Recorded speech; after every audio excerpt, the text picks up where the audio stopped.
the other aspect of surveillance, which we've seen historically, is as a tool for suppressing dissent, for suppressing people who are at the margins of what is politically acceptable discourse. And obviously that changes over time, but that is definitely something that we've seen historically happen again and again. And we've seen it, most recently, obviously, when you look at the racial justice protests around the country after the killing of George Floyd.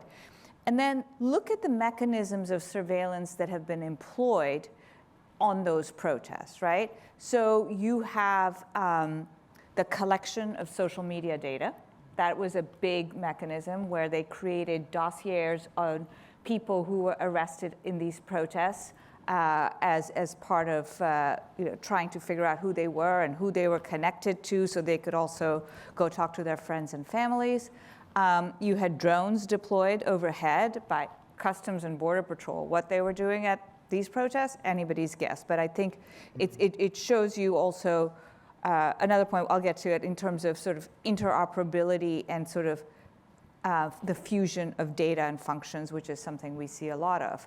I think another thing I would point out is that not only are protest movements heavily surveilled, but particularly people of color are heavily surveilled.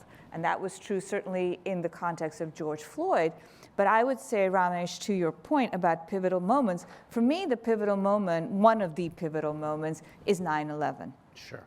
Because in the wake of 9/11, one of the things that the United States took several steps that both facilitated government surveillance by lowering the standards for the FBI to collect information, right? So historically, after the big scandals of the 1970s, Watergate, spying on Martin Luther King, trying to get him to commit suicide, after all of these scandals, there was a big moment of reform in this country.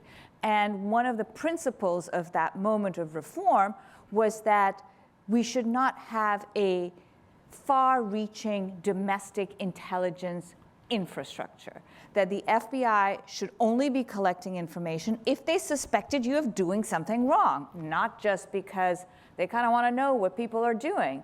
After 9/11, the threat environment was so elevated that that one principle was removed. And I think we see the repercussions of that not just in government surveillance, which is no longer constrained by this, so that the government has itself built up a huge domestic infrastructure, which then also absorbs all of the information that comes from private actors, whether it's, a license plate reader or your social media feed or, I don't know, your credit card transactions. I mean, there's just so many sources of data, it's almost difficult to catalog them. But I think, for me, that is a very foundational thing to keep in mind, because that is the permission to build domestic intelligence infrastructure.